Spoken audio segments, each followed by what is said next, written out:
என் இனிய தமிழ் மக்கள் அனைவருக்கும் உங்கள் கேரளா தம்பியின் நெஞ்சார்ந்த வணக்கம். பார்க்குறதுக்கு கொஞ்சம் அட்ராக்டிவாக இருக்கிறதுன்றது எல்லாருக்குமே பிடிக்கிற ஒரு விஷயந்தான். நம்மளையே நிறைய பேர் ஆட்களுடைய நடுவிலே எல்லாம் ஒரு சென்டர் ஆஃப் அட்ராக்ஷனாக இருக்கணும்னு சொல்லி ஆசைப்படுவோம். ஆனால் இந்த மாதிரியான அட்ராக்டிவான லுக்கெல்லாம் வந்து கரெக்டான நல்ல ஒரு ஸ்கின் டோன் இருக்கிறவங்களுக்கு தான், இல்லாட்டி நல்ல ஒரு ஹைட்டு இருக்கிறவங்களுக்கு தான் கிடைக்கும். இந்த மாதிரியெல்லாம் கிடையவே கிடையாது.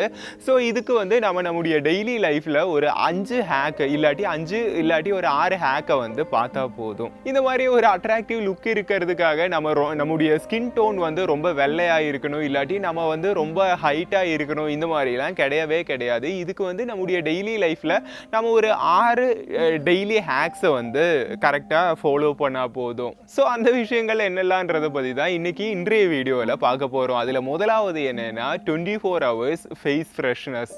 எப்பவுமே நல்ல ஒரு ஃப்ரெஷ் அண்ட் கிளியர் ஃபேஸாக இருக்கிறது நம்முடைய கான்ஃபிடென்ஸ் லெவலை இம்ப்ரூவ் பண்ணும். ஆனால் நம்ம ஃபேஸில் வந்து டார்க் சர்க்கிள்ஸு, பிம்பிள்ஸ் இந்த மாதிரிலாம் உருவாகிறது வந்து நம்முடைய ஃபேஸையே வந்து டேமேஜ் பண்ணும். ஸோ அதுக்காக நல்ல ஒரு ஃப்ரெஷ் இல்லாட்டி ஒரு க்ளீனான முகம் கிடைக்கிறதுக்கு என்ன பண்ணலான்னா, ஒரு குக்கும்பர் இருக்கும் இல்லை, அதாவது வெள்ளரி, ½ கிளாஸ் வந்து வெள்ளரியை வந்து ஜூஸ் ஆக்கிட்டு, அதாவது பஞ்சசாரை எதுவுமே போடாமல் இந்த வெள்ளரியை மட்டும் ஜூஸ் ஆக்கிட்டு அதில் வந்து 1 டேபிள் ஸ்பூன் வந்து ஆலோவேரா, அதாவது கറ്റാர் வாழை வந்து இருக்கும்ல, அதை வந்து ஆட் பண்ணிட்டு, ஸோ இது கூட வந்து வைட்டமின் இ கேப்சியூல்ஸையும் வந்து பொடிச்சு அதில் வந்து மிக்ஸ் பண்ணி ஃப்ரீசருக்குள்ளே வந்து வச்சு, அதுக்கப்புறமா நாளைக்கு காலையில் எந்திரிச்சு நம்முடைய கண் தடங்கள்லையும் அதே மாதிரி ஃபேஸ்ல எல்லாம் வந்து அப்ளை பண்ணிக்கலாம். இது மூலமாக என்ன நடக்கும்னா, நம்முடைய ஃபேஸில் வரக்கூடிய பிக்மெண்டேஷன்றது இல்லாமல் ஆகும். அது மட்டும் இல்லாமல் நம்முடைய ஃபேஸுக்கு வந்து நல்ல ஒரு மாய்ஸ்சரைசிங் எஃபெக்ட் வந்து கிடைக்கும்.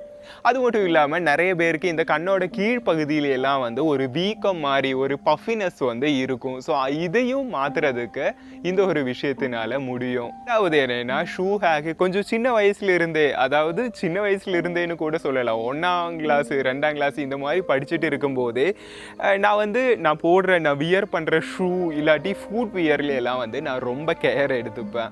அந்த டைம்ல எல்லாம் நல்ல ஒரு ஃபுட் வியர் பண்ணுறது எனக்கு நல்ல ஒரு கான்ஃபிடென்ஸை கொடுத்துட்டு இருந்தது.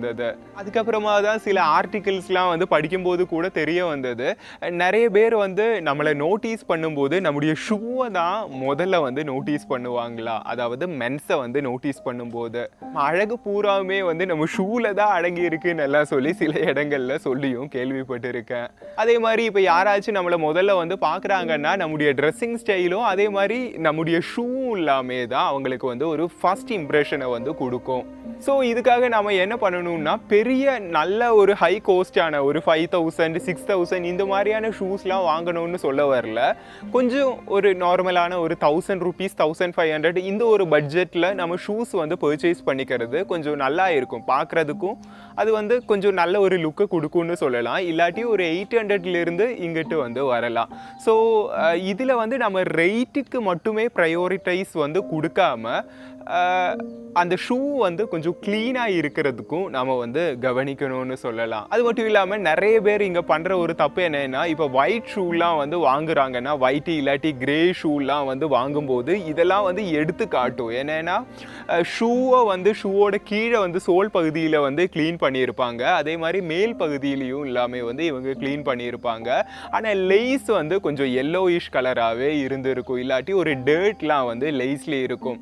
ஸோ நம்மள நிறைய பேர் வந்து ஷூவோட லேஸை வந்து க்ளீன் பண்ணுறதுக்கு மறந்துடுறோம். ஸோ கண்டிப்பாக ஷூ க்ளீன் பண்ணும்போது லேஸ் கூட க்ளீன் பண்ணணும். மூணாவது என்னென்னா, ஹேர் ஃபிக்ஸிங் ஹேக். அதாவது நம்ம இப்போ வந்து நம்ம முடியில் வந்து கொஞ்சம் லைட்டாக தண்ணி இருக்குது, இல்லாட்டி நம்முடைய முடி வந்து இப்போ நான் திடீர்னு எனக்கு ஃபோட்டோ ஷூட் வந்து போகணும், ஸோ என்னுடைய முடி வந்து நிறுத்தினா வந்து நிற்காது, இந்த மாதிரி இருந்தால் உங்களுக்கு வந்து அங்கே ஹீட்டர்லாம் வந்து யூஸ் பண்ணிக்கணுன்றது அவசியம் கிடையாது. நமக்கே வந்து சில விஷயங்கள் பண்ணி நம்முடைய முடியை வந்து கரெக்டாக வந்து வச்சுக்க முடியும். அதுக்காக என்ன பண்ணலான்னா, இப்போ நார்மலாக உங்கள் முடி இப்படி இருக்குன்னா இதை வந்து அப்படியே ரப் பண்ணிட்டீங்கன்னா உங்கள் முடி வந்து கொஞ்சம் ஹீட் ஆகிறதுக்கு ஆரம்பிக்கும். ஸோ இந்த மாதிரி ஹீட் ஆயிடுச்சுன்னா நீங்கள் எப்படி வைக்கிறீங்களோ அந்த மாதிரி வந்து உங்கள் முடி ஆட்டோமேட்டிக்காகவே நின்றுடும். பட் இந்த ஒரு விஷயம் வந்து ரொம்ப ஹேர் ஃபால் இருக்கிறவங்களும் ரொம்ப ரொம்ப ஹேரை வந்து தின்னாக இருக்கிறவங்களும் வந்து அவ்வளோலாம் பண்ணக்கூடாது. ஏன்னா இங்கே வந்து நம்முடைய முடியை வந்து ஹீட் பண்ணுறோம்ல, ஸோ கொஞ்சம் வந்து முடி கொழியறதுக்கு வாய்ப்புகள் விஷயங்கள் இருக்குது. உங்களோட முடி வந்து கொஞ்சம் திக்காக இருந்தால் இந்த ஒரு விஷயம் வந்து கண்டிப்பாக பண்ணி பார்க்கலாம். முடி வந்து நீங்கள் நிறுத்தின மாதிரி நின்றுடும். இதை சொல்லும்போதே இன்னொரு விஷயம் கூட சொல்லணும்னு நினச்சேன். உங்களுக்கு வந்து ரொம்ப முடி வந்து அதிகமாக கொட்டுது, ஹேர் வந்து ரீக்ரோத் ஆகிற மாதிரியே இல்லைன்னு சொல்லி நீங்கள் வந்து நினச்சிங்கன்னா உங்களுக்கு வந்து டாக்டர் ஹெர்பலுடைய இந்த ஒரு ஹேர் ரீக்ரோத் ஆயில் வந்து யூஸ் பண்ணி பார்க்கலாம். இதே மாதிரி நம்முடைய முடிக்கு தேவையான நிறையவே நேச்சுரல் ஹெர்ப்ஸ் மிக்ஸ் பண்ணி தான் இந்த ஒரு டாக்டர் ஹெர்பலுடைய இந்த ஒரு ஆயிலை வந்து தயாரிச்சிருக்காங்க. இதை கண்டினியூஸாக யூஸ் பண்ணி ஹேர் ரீக்ரோத் ஆகுறதுக்கு ஒரு 50 நாளுக்குள்ளேயே இதோடைய ரிசல்ட்டை வந்து பார்க்க முடியும். இதை எப்படி அப்ளை பண்ணிக்கணும்னா, நைட்டு தூங்க போகிறதுக்கு முன்னாடி நம்முடைய முடியிலையும் அதே மாதிரி குறிப்பாக நம்முடைய ஸ்கேல்ப் ஏரியாவிலையெல்லாம் வந்து குறிப்பாக மறுபடியும் சொல்கிறேன், நம்முடைய ஸ்கேல்ப் ஏரியாவில் வந்து நல்லா அப்ளை பண்ணி பிடிச்சதுக்கப்புறமா அப்படியே தூங்கிக்கலாம். தென் காலையில் எழுந்திரிச்சு வாஷ் பண்ணிக்கலாம். ஸோ தேவையாக இருக்கிறவங்க கண்டிப்பாக பர்ச்சேஸ் பண்ணி பாருங்கள். லிங்க் வந்து டிஸ்கிரிப்ஷனில் இருக்குது. 4வது பெர்ஃபெக்ட் வாக்கிங் ஸ்டைல். நாமளே நிறைய பேரை பார்த்துருக்கோம். இவங்க வந்து நடக்கும்போது தலையெல்லாம் குனிஞ்சு ரொம்பவும் ஷையான மாதிரி நடப்பாங்க. இல்லாட்டி காலை வந்து அப்படியே அமுத்திட்டு ரொம்ப ஸ்பீடில் வந்து நடக்கிற மாதிரி இருக்கும். இவங்களுடைய நடத்தத்தை பார்த்தாலே இவங்க வந்து ரொம்பவும் நர்வஸாக இருக்காங்கன்னு நமக்கு வந்து தெரிய வரும். அதே மாதிரி நிறைய பேர் ஷோல்டர்ஸ் எல்லாமே இந்த மாதிரி வச்சுட்டு நடப்பாங்க. ஸோ இது எல்லாமே நம்முடைய கான்ஃபிடென்ஸை வந்து ரொம்பவும் பாதிக்கும். ஸோ அதனால் ஒரு பர்ஃபெக்டாக நம்ம எப்படி நடக்கணும்னா, நம்முடைய ஷோல்டர்ஸை வந்து கொஞ்சம் பின்னாடி வந்து இழுத்து, ரொம்ப பின்னாடி போக வேணாம், கொஞ்சம் வந்து பின்னாடி இழுத்து நம்முடைய தலையை வந்து இந்த மாதிரி ஸ்ட்ரெயிட்டாக வச்சு ஒரு ஆவரேஜ் ஸ்பீடை விட லைட்டான ஸ்பீடில் வந்து நடக்கலாம். அதாவது ஆவரேஜ் ஸ்பீடை விட லைட்டான அதிகமான ஸ்பீடில் வந்து நடக்கலாம். அதுக்குன்னு ஓவர் ஸ்பீடாகவும் ஆகக்கூடாது. அதே மாதிரி கையை வந்து பாக்கெட்டுக்குள்ளே வந்து போடாமல் நார்மலாக வந்து வச்சுருக்கிறதும் நல்லது. அதே மாதிரி நம்ம மற்றவங்க கிட்ட பேசும்போது நம்முடைய கை வந்து யூஸ் பண்ணி பேசுகிறதும் ரொம்பவும் நல்லா இருக்கும். அதாவது நம்முடைய கான்ஃபிடென்ஸை வந்து வேற லெவலுக்கு கொண்டு போகும். 6வது ஹேர் ஸ்டைல் ஹேக்கு. நம்முடைய தலைமுடின்றது செடிகள் மாதிரி, அது வந்து நீண்டு வளர்கிற டைமில் நம்ம அதை கரெக்டாக வந்து கட் பண்ணி வச்சுக்கணும். அதாவது நம்முடைய முடி வந்து இந்த செவியோட இந்த பகுதியிலெல்லாம் வந்து ரொம்ப அதிகமாக வந்து நிற்குதுன்னா அதை கட் பண்ண வேண்டியது மிகவும் அவசியம். அதே மாதிரி கழுத்தோட பகுதியிலையும் ஏதாச்சும் ரொம்ப முடியெல்லாம் வந்து அதிகமாக இருக்குன்னா அங்கேயும் கட் பண்ணுறது நல்லது. பார்க்குறதுக்கு அட்ராக்டிவாக இருக்கும். 7வது வாஷிங் ஹேக்கு. பல டைம்லேயும் வந்து நம்ம ட்ரெஸ்ஸை வந்து ஷர்ட் எல்லாம் வந்து அயன் பண்ணி மடக்கி வச்சோன்னா அந்த மடக்கி வச்சதோட அந்த ஒரு பாடை வந்து நம்மளால் பார்க்க முடியும். இல்லாட்டி நம்ம வந்து ஹேங்கரில் வச்சா கூட இந்த ஷோல்டர் பாகத்தில் வந்து சுளுங்கி கிடக்கிறத பார்க்க முடியும். இது இல்லாமல் பண்ணுறதுக்காக நம்முடைய ஷர்ட்டை வந்து முதல்ல நடு பகுதியில் வந்து மடக்கணும்.